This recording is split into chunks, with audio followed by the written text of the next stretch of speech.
Welcome to Kenton's videos. Enjoy the video.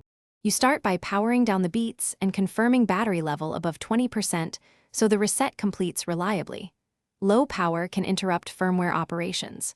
Once done, press and hold the power button for about 5-7 seconds to force pairing LED flash, which also puts the internal controller into a receptive state. Make sure nearby devices' Bluetooth is off to prevent auto-reconnect. This isolates the Beats, so the factory command reaches the headphones cleanly without interference. You now execute the actual factory reset by pressing and holding power and volume down together for roughly 10 seconds.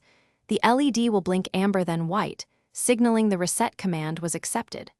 Once you see that pattern, release and allow the Beats to power cycle.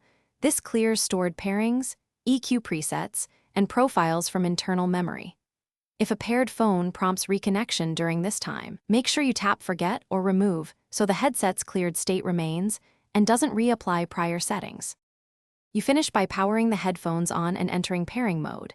The LED flashing blue/white confirms they're discoverable again and ready to pair as a fresh device. Then repair with your phone and once connected, open the Beats app to check and update firmware.